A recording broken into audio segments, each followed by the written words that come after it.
aizliegto vielu sarakstā. Tas bija arī Nacionālās apvienības kontrolas laikā par Tieslietu ministriju. Kāpēc šāda, teiksim, paradoxāla situācija? Pirmkārt, es gribētu teikt, es varu atbildēt par to, ko es daru un kurā es saskatu atbildību.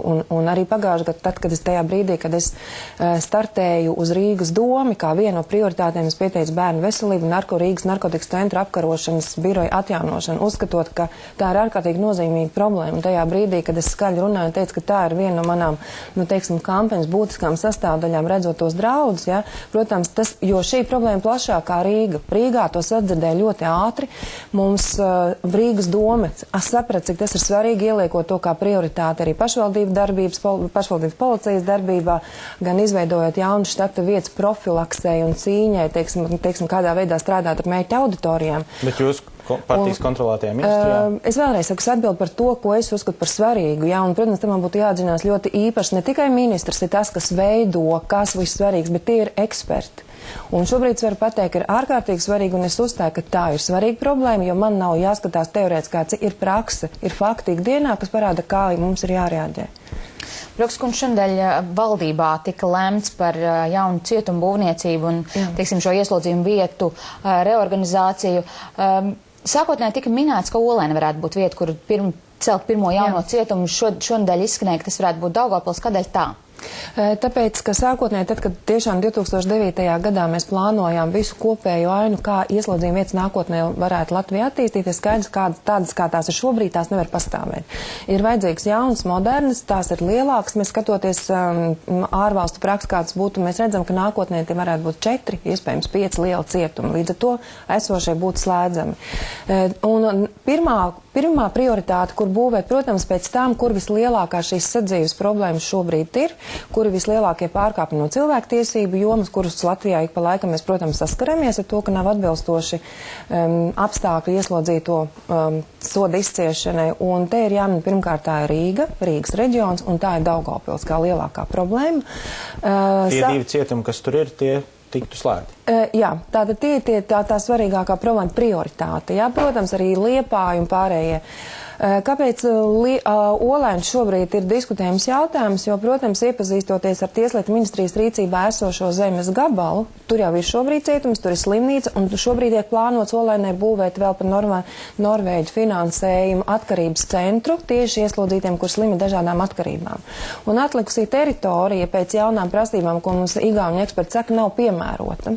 Līdz ar to mēs meklējam citu risinājumu, jo iegādāties no privātiem tas būtu ārkārtīgi dārgi šobrīd, tāpēc mēs skatāmies, kādas ir citas alternatīvas, kur tikpat svarīgi ir risināt šo problēmu. Viena no tādām ir Daugavpils. Kā ir ar citām reformām tieslietu sistēmā, ar tiesu darba efektivitāti? Vēl šodien ziņu aģentūra ziņo, ka Preiļos turpinās skatīt krimināllietu, kur apsūdzēts 17 personas 2006. gadā no nelegālā alkohola. Tur mīra 9 cilvēku, un par šo alkohola realizāciju tad arī personas ir apsūdzēts 2006. gadā. Šodien ir 2014. gads. 8 gadi.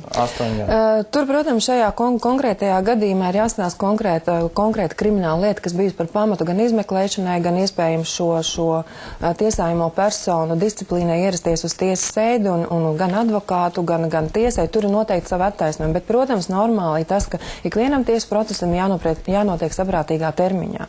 Tas sākot, protams, krimināla procesam kopumā, kas noslēdzās ar iztiesāšanu. 8 gadi ir normāls? Tas nav normāls. Es varētu teikt, ka noteikti tas nav normāls, un tas ir izņēmums no normas, kuram ir jāskatās, kādi ir šie apstākļi.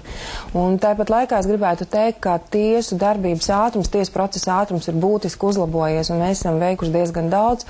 Kaut vai šī gada februārī stājušies spēkā civil procesā īpašs regulējums, kas paredz tiesības no Rīgas, piemēram, reģionu, kur ir sastrēgums, ir vairāk lietas, tās nodot un pārdalīt uz citiem reģioniem, uz Latgales reģionu, uz Kurzemes reģionu, un vakardien es biju darba vizītē Kurzemē, kur es prasīju, kā darbojās šī procedūra, vai esam apmierināti, un jā, šīs Kurzemes tiesas saņēmušas šīs nosūtītās lietas no Rīgas, un uzskata, ka viņi ļoti veiksmīgi šo darbu tiek galā. galā un labprāt tās saņemt un arī strādāt. Ir kaut kādi dati, kas parāda to efektivitātes pieaugumu? Ir parāda, ja kaut vai uz Kurzemes reģionu vien ir nosūtītas 100 lietas no Rīgas, tas nozīmē, ka šo mēnešu laikā, protams, tās tiks izskatītas līdz māja beigām jau. Ja tā kā mēs redzam, ka tā efektivitāte ir un tas, ko mēs arī domājam par šo tiesu un namu koncepcijas izveidi, ja, kur būtu vairāk tā noslodze un pieejamība tiktu saglabāta. Vai jaunais administratīvo pārkāpumu procesa likums, kurā, laikam, es saprotu, mēs valstī atsakamies no administratīvā āresta, vai tas uzlabos tiesu darba efektivitāti? Mēs domājam, ka jā, tā ir tā prasība faktiski, kas atbalst arī tai vispārējiem starptautiskiem regulējumiem attiecībā, kā ir jānodala, kas ir krimināltiesiski sodāmas darbības un kāda soda piemēram, un kas ir administratīvi sodāmas darbības. Un, protams, atsakoties no šī soda veida, kā administratīvā aresta, ir jādomā par to, kuri ir tie pārkāpumi, kas kvalificēsies par mazāk nozīmīgiem, bet noziedzīgiem nodarījumiem, kur šādas, teiksim, brīvības ierobežošanas lielāk vai mazāk sodi ir paredzēti. Vai ar naudas sodu pietiks? Ir ne tikai naudas sods, ir daudz un dažādi citi jauni soda veidi. Ir nopietniem jābūt ietekmīgiem naudas sodiem, ir papildus sodi tādi kā dažādu tiesību ierobežošana, pienākumu aizliekšana, ko var veikt.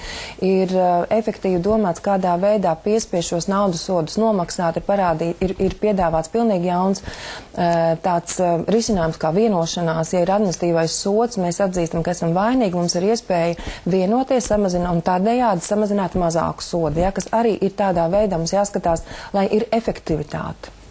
Profesor Kundze, nobeigumā gribēju jautāt, ir tāda lieta, par ko jums droši vien piesienas ļoti daudz. Kā ir ar šo jūsu darbu efektivitāti, ņemot vērā to, ka vēl neesat saņēmusi pielaidu valsts noslēpumam?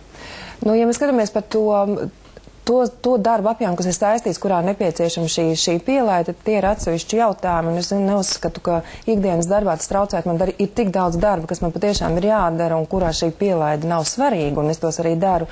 Tāpat laikā, protams, visus gadus, kopš 2006. gada man ir bijusi pielaide, un es strādāju ļoti nopietnās industrijās, un tā kā es neredzu pamatu, kāpēc, lai man šī pielaide arī nebūtu. Vai ir taisnība izskanējušajām ziņām, ka Satversmes aizsardzības birojas pārbauda jūsu savulaik saistību bijušo ar Ominasis Latviju ķemersanatorijas attīstītājiem? To man Satversmes aizsardzības birojas nestāsta, kuras konkrēti lietas viņi pārbauda, bet es nekad neesmu noliegusi, ka līdz 2006. gadam es esmu sniegusi juridiskus konsultācijas šim uzņēmumam.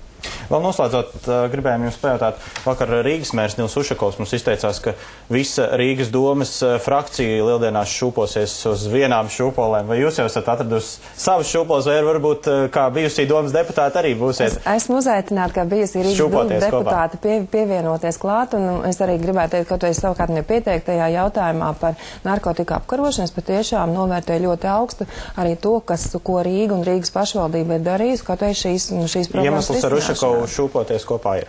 Ar savu frakciju tas ir iemesls šūpoties kopā. Paldies par sarunu. Mums studijā bija